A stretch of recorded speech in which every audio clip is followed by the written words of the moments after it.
राधे राधे। भाद्रपद मास की पूर्णिमा से आश्विन मास की अमावस्या तक मनाए जाने वाले 16 दिन के पितृपक्ष में किए जाने वाले श्राद्ध हमारी सनातन परंपरा का हिस्सा हैं। श्राद्ध का विस्तार से उल्लेख द्वापर युग में महाभारत काल में मिलता है। महाभारत के अनुशासन पर्व में पितामह भीष्म की युधिष्ठिर के साथ श्राद्ध के संबंध में विस्तार से चर्चा है। महाभारत काल में सबसे पहले श्राद्ध का उपदेश अत्रि मुनि ने महर्षि निमि को दिया था।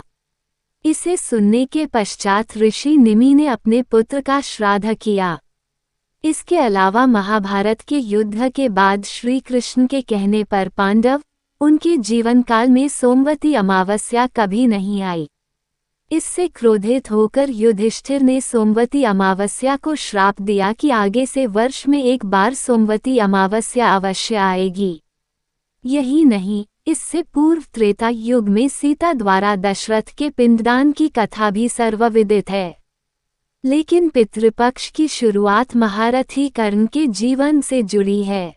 जो पुरुष अपने पितरों को श्रद्धापूर्वक पितृपक्ष के दौरान पिंडदान, तिलांजलि और ब्राह्मणों को भोजन कराते हैं, उनको इसी जीवन में सभी सांसारिक सुख और भोग प्राप्त होते हैं।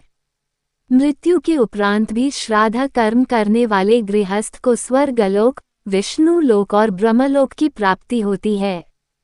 महाभारत में एक प्रसंग आता है कि मृत्यु के उपरांत दानवीर कर्ण को चित्रगुप्त ने मोक्ष देने से इनकार कर दिया था। तब कर्ण ने चित्रगुप्त से कहा कि मैंने अपनी सारी संपदा दान पुण्य में ही समर्पित की है, फिर मुझ पर यह कैसा ऋण शेष रह गया है। तब चित्रगुप्त ने बतलाया, राजन, आपने देव ऋण और ऋषि ऋण तो चुकता कर दिया, अब आप पर पितृ ऋण शेष है। आपने अपने जीवन काल में संपदा एवं सोने का ही दान किया, अन्न का दान नहीं किया। जब तक आप इस ऋण को नहीं उतारते आपको मोक्ष मिलना संभव नहीं। इसके उपरांत धर्मराज ने कर्ण को व्यवस्था दी कि आप 16 दिन के लिए पृथ्वी लोक में जाइए। अपने ज्ञात और अज्ञात पितरों को प्रसन्न करने के लिए श्राद्ध तर्पण कीजिए तथा दान विधिवत करके आइए, तभी आपको मोक्ष की प्राप्ति होगी। दानवीर कर्ण ने ऐसा ही किया। इन 16 दिनों में कर्ण ने अपने पूर्वजों को याद करते हुए तर्पण किया और भूखे और गरीबों को अन्न दान किया और फिर स्वर्गलोक चले गए। तब उन्हें मोक्ष की प्राप्ति हुई।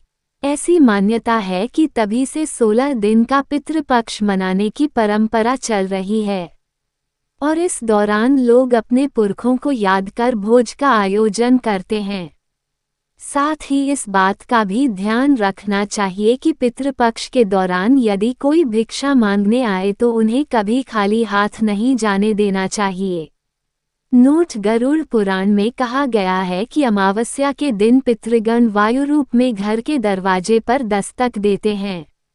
वे अपने परिजनों से श्राद्ध की इच्छा और अन्न जल की अभिलाषा रखते हैं, उससे संतृप्त होना चाहते हैं।